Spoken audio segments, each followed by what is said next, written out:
Viidiyoo kana keessatti faayidaa walqunnamtii saalaa dhala namaatiif qabu faayidaawwan ijoo ta'anii fi gurguddoo ta'an kan namni baay'een hin beekne kan waliin ilaallu ta'a.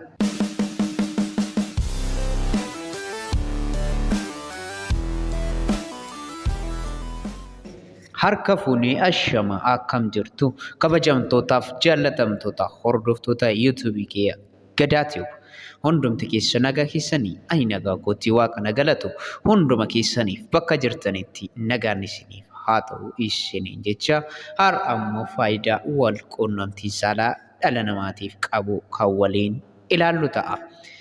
Namoonni channel keenyaaf haaraa taatan akkasumas subscribing godhuun jirtan subscribe gochuun mallattoo bell icon fuulduratti argamtu al tokkoof irra cuqaasuudhaan viidiyoo nu biraa gadhiifaman daawwachaa nu faana ta'an afeerraa kiyya. Gara viidiyoo har'aaf qabadhee dhufeetti yeroo darbu walqunnamtiin saalaa gammachuu miira keenya qofaaf osoo hin taane fayyummaa qaama keenya keessaatiif hedduu murteessaadha. Mukaa urraa jalqabee hanga kaanseriif saaxilamuu hir'isuu ni danda'a. Jaalalleewwan lama warra walqunnamtii saalaa hin raawwanne caalaa warra raawwatan gidduu hariiroo cimaatu jira. Kabajaaf jaalalli isaan walii qaban kan addaati. Qaamni keenya dhukkubaa ofirraa akka ittisuu fi hirriba bareedaa akka rafnu nu taasisa. Kanuma wal qabatee faayidaa walqunnamtii saalaa ijoo ta'an 9 kanneen isiniif eeru ta'a. Tokkoffaa irratti walqunnamtii saalaa carraa qorraaf saaxilamuu keenya ni hir'isa. Akkamiin kan jedhu dhukkuba biraa akka damdamannu ni taasisa. Walqunnamtii saalaa baay'isuun yeroo dhukkubaaf saaxilamuu ni xiqqeessa. Akka qaamni baakteeriyaa, vaayirasii fi jarmii garaagaraa ofirraa ittisu godha. Dhiibbaa dhiigaa hir'isuufis ni fayyada. Kana jechuun immoo halkanii guyyaa walqunnamtii saalaa waan raawwattuuf dhibee gonkumas hin qabu jechuus miti. Inni lammaffaanii fedhiin keenya akka hin hir'anneef walqunnamtii saalaa baay'isuu ni gorfama. Yeroo walqunnamtii saalaa dubara irratti dhukkubbii dhaga'amuu fi gogiinsa nafsaalaa xiqqeessuuf walqunnamtii saalaatti jabaachuun gaariidha. Yaa'insa dhiigaa gara nafsaalaatti taasisuun akka yeroo hundaa nafsaalli dubaraa lallaafuus ni taasisa. Faayidaa walqunnamtii saalaa inni sadaffaanii walqunnamtii saalaa yeroo hunda raawwachuun akka dubartoonni fincaan isaanii to'ataniif ni gargaara.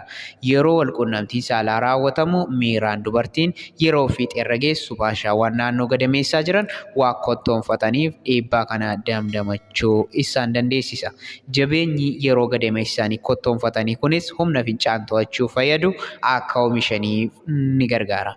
Akka sochii qaamaatti illee tajaajiluu ni danda'a. Sa'aatii walakkaatti nyaata kaaloorii hedduu bulleessuu ni danda'a waan ta'eef. Faayidaan isaanii afuraffaanii dhukkubbii yeroo laguu ittisuudha. Dubartiin walqunnamtii saalaa yeroo hunda taasistu warra hin taasisne caalaa dhukkubbii yeroo laguu ni damdamatti. Walqunnamtii saalaa yeroo laguu raawwachuunis dhukkubbii itti dhaga'amu ni xiqqeessa. Laguunis dafee akka irraa dhaabbatu ni godha. Faayidaan isaa inni shanaffaanii dhukkubbii ni xiqqeessa. Walqunnamtiin saalaa akka ajjeeftu dhukkubaa gargaaru waan danda'uuf yeroo raawwannu miira fiixee xumuraa irra ga'uun akka of wallaallee dhukkubbii nutti dhaga'amu sana dagannu nu godha jechuudha. Faayidaa walqunnamtii saalaa inni ja'affaanii dhiibbaa garaagaraa irraa nama baraara. Walqunnamtiin saalaa keemikaala oksayitoosiin madduuf keemikaalli kun immoo cinqii fi muukii garaagaraa ittisuuf kan nu fayyadudha. Dabalee waa dafanii irraanfachuurraa nama ni baraara. Faayidaa walqunnamtii saalaa inni torbaffaanii hirribaa fi yeroo walqunnamtii saalaa keemikaalli meelaatooniin jedhamu waan maddisiifamuuf keemikaalli kun immoo hirriba sirnaan rafuu fi miira gaarii keessa akka dabarsinuuf nu fayyaduu danda'a. Faayidaa walqunnamtii saalaa inni 8ffaanii umurii namaa dheeressuudha. Yeroo walqunnamtii saalaa keemikaalli ispermaadaayin waan madduuf keemikaalli kun immoo umuriin namaa akka suuta tiratu godha. Namoonni yeroo ammaa kana umuriin fagaatan dura walqunnamtii saalaatti jaboo turan jechuun tilmaamuu dandeenya. Walqunnamtii saalaa faayidaan isaa inni dhumaaf inni sagalaffaanii bifa gaarii qabaachuudhaaf. Dubartoonni yeroo hunda walqunnamtii saalaa raawwatan warra hin raawwanne caalaa bifa nama hawwatu ni qabaatu. Dhaabbii bareedaa akka qabaatan godha. Dubartii walqunnamtii saalaa hin goone qaamni ishii dadhabaa deema. Akka jaartiitti boca fokkisaa horachaa deemti. Dubartii walqunnamtii saalaa baay'istuu boca dubartii durbummaa qabdu fakkaatu ni qabaatti jechuudha. Faayidaalee walqunnamtii saalaa ijoo ta'an kanneen sagalan yoo ta'u, walqunnamtii saalaa kana malees faayidaalee kan biroollee ni qabaata. Kanaafuu barnoota kana keessatti faayidaalee walqunnamtii saalaa dhala namaatiif qabu hubachuu isin dandeessisa jechuudha. Har'a viidiyoo kana asuma irratti kan isiniif xumuru ta'a. Amma viidiyoo bareedaa biroon walitti deebinutti nagaan naaf turaa isiniin jedha. Galatooma.